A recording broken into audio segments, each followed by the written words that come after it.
تاسو له SBS پښتو سره یاست.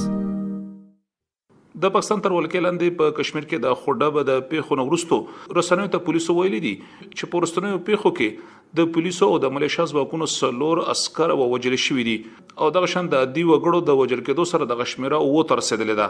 د کشمیر د پولیسو د مشر ویاند رسنیو ته ویلي دي چې په یو منظم ډول باندې د قهرجنو مظاهرچیانو او د وسلوالو په رولاکوټ سیمه کې د فوزي روغتون محاصره لمنځه وړلې ده. ویاند زیاته کړې ده چې په قهرجنو مظاهرو او په دې کې د وسلوالو د لورې په ډزو کې سلور تنه پولیس او د ملیشیا ځواکونو سرتري وجل شوی دي. دغه قهرجنې مظاهره په سیمه کې د باطل ګرځول شوی عوامي اکشن کمیټې پر غوښتنه باندې پیل شوې چې وروسته پکې یو شمېر د پولیس او د ملیشیا ځواکونو ترڅنګ عادي وګړي ووجل شول او جوبل شول. دغه خوډه د پیښو وروسته د کشمیر دولت عوامي اکشن کمیټه باطل یا کلدم وګرځوله. لدې مطلب دا دی چې د په وسلوالو ډلو کې شمار شو چې کوم د پاکستان دولت پر ضد باندې ګامونه اخلي. باطل ګرځول شوی جاینټ عوامي اکشن کمیټه د جون پر 9 نیټه د کشمیر په اسمبلی کې د کشمیریانو مهاجرو د 12 سوکو د منځ د وړلو لپاره احتجاجي لاریون پیل کړو چې وروسته بیا د خوډب پیښه په کړه مخه تشوي. د احتجاج پر مهال باندې په رولاکوټ سیمه کې د شازیب په نوم باندې یو ځوان په ډزو ووجل شو. د پولیس د لوري د ناپېژندل شو وسلوالو پر ضد باندې یو عارضه وکړه شو خو د مظاهرچیانو یا د عوامي اکشن کمیټې د لوري دغه تور پورې کړی شو چې د شازیب په وجنه کې پولیس ککړ دي. لدی ورستو عوامي اکشن کمیټې د شازیب جسد پر اولاکوټ سیمه کې د فوزي روغتون مخه ته کې خودو او احتجاج یې پیل کړو. دوی د دولت نه غوښتنه درلوده چې تر هغه پورې بدل دوی احتجاج دوام لري چې تر څو پورې یا د ډله د کالادم یا د باطل لیست نه نیوي وستل شي. خو وروسته بیا د پولیسو او د مظاهرچیانو ترمنځ د خوډب په خیره مخه ته شوي. په کشمیر کې د ورستنی وضعیت په اړه باندې د پاکستان صدر اعظم شهباز شریف او د پیپلز ګوند شریک مشر بلاول بوټو زرداری هم د یو بل سره لیدل کتنه کړې ده او د کشمیر په دغه وسنی وضعیت او په مناکه ډول د دې حل دراوستلو لپاره دوی د یو بل سره نظر شریک کړي دي. په سیمه کې ګرځ بندیز دي او د نورو سیمونو پولیس او رینجر راغوښتل شوی دي کوم چې د امنیت د ټینګښ لپاره زی پر ذکر شوی دي. د عوامي اکشن کمیټې غوښتنه دغه وا چې د کشمیر په قانون ساز اسمبلی کې 12 دغه شانتي څوکۍ دي چې د کشمیر د مهاجرو لپاره ځنګړې شوې دي. دوی غوښتنه درلوده چې دغه څوکۍ د منځه یوړل شي او دغه شانتي د هغه قومونو چې په کشمیر کې ژوند کوي د دوی حقوقونه تر خپل اندې کیږي. په اساسي ډول باندې د پاکستان تر ولکې لاندې په کشمیر کې ځان له دولت وجود لري او د دوی په قانون ساز اسمبلی کې 350 څوکۍ دي چې پکې 15 وخت عمومي دي او هم په دې شمیره کې دغه 12 یا د څوکۍ هم شمار دي او دغه شانتي بیا ته څوکۍ د زنانو او د پوهانو لپاره ځنګړې شوې دي. دغه ورستنوي او خوډه د پیښو لامل په کشمیر کې عوامي اکشن کمیټه باطل یا کلدم یا وسلواله ډله ګرځول شوې ده او پر دوی باندې دولت بندیز لګولې دي. دغه شانتي پولیسو په خپل درس کې ویلي دي چې د خپل ډزو لامل د کمیټې درې غړي هم وجل شوې دي. یا د کمیټې په 2023 کال کې له هغه وروسته وجود ومنته کله چې په سیمه کې دوی د وړو د کاچاک د مخنیوي لپاره احتجاجي لاریون پیل کړو. دا شان دوی د خپل غوښتنو په لړ کې په مې 2023 کال کې هم احتجاجي لاریونونه وکړل او دا شان دوی دولت لس غوښتنې مخه ته کې خودلې چې په دې کې د 100 کیلو وړو بیا 1000 روپے د کورونو لپاره د برېښنا د یوې یونټ بیا د درېنو تر شپږو کلدارو پورې او دغه شانتي د کاروباري چارو د استعمال لپاره د برېښنا د یوې یونټ بیا د 100 تر 1500 کلدارو پورې د مقرر کولو غوښتنه کړې و. دغه شان په سپتمبر 2015 کال کې هم د یاد کمیټې د لوري احتجاجي لاریونونه پیل شول.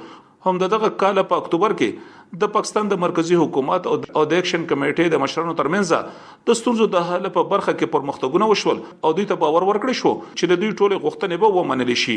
دغه د خوډه په پیښه په داسې حال کې رامخې ته شوې دي چې په کشمیر کې پراتلون کې د جولای په 28 نیټه باندې عامه ټولټاکنې کې دونکې دي او د دې لپاره به ځای ولسونه رایا چوي او د خپل کاندیدانو انتخاب وکوي. دغه یاد غوښتنې په لړ کې د محکمې د لوري هم د امر شوی وو چې هیڅ کوم دغه 12 سوکو د منځ د وړلو لپاره اختیار په لاس کې نه لري او محکمې امر وکړو چې د دې پریکړه به په انتخاباتو کې انتخاب شوی کاندیدان د قانون ساز اسمبلی په غونډه کې په اکثریتي رائے سره کوي. کدوې چرته وګوري چې دغه څوکۍ د منځ ولاړ شي نو که اکثریتي رائے مخه تراله نو کولی شي چې د اساسي قانون تر مخه دغه 12 څوکۍ د منځ ولاړ شي.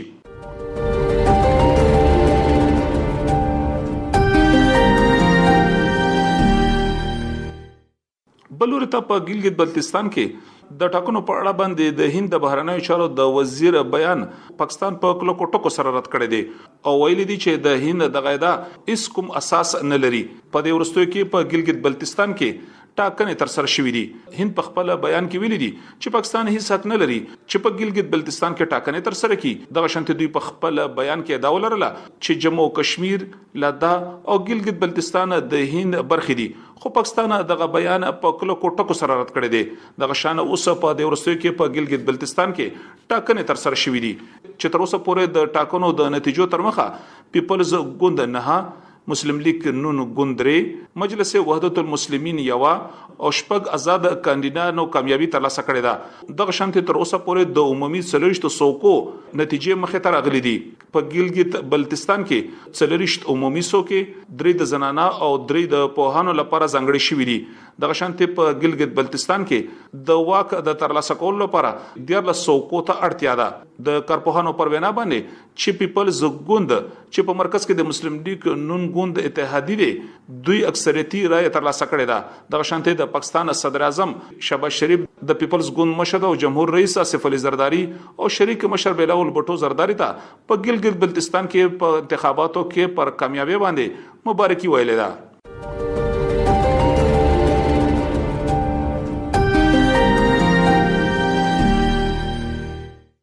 په پاکستان کې کلیزا بودیجا د 10 جون پر ځای باندې پر بل نیټه باندې د اعلان کېدو راپورونه مخه ته راغلي دي.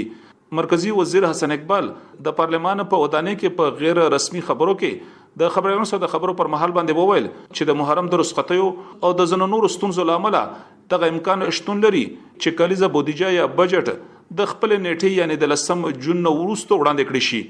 بل لورته د پیپلز ګوند د زنو اندېښنو لامل دغه پریکړه شوې ده چې د پاکستان د صدر اعظم شهباز شریف سره به د یاد ګوند مشران لید کتنې کوي او دغه شانتي چې د دوی اندېښنې لري کړی شي نو بیا به دغه کلیزا بودیجا اعلان کړی شي.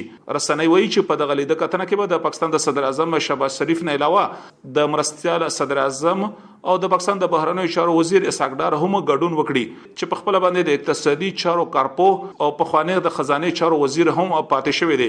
په دغه د کتنه کې به د پیپلز ګوند لوري شریک مشر بلاول بټو زرداری، مراد علي شاه، نوید قمر او د مرمن شيري رحمان ترڅنګ د ګوند ځنې نور مشران به هم په دغه یاد غونډه کې ګډون وکړي. دا په پاکستان کې د ورسیو پیښو په اړه باندې بشپړه معلومات. اسلام ګل افریدي، SBS پښتو، پیښور. کاغوري دغه سنوري کیسې هم او رینو د خپل پودکاسټ، ګوګل پودکاسټ یا هم د خپل خاكي پر پودکاسټ یو اورئ.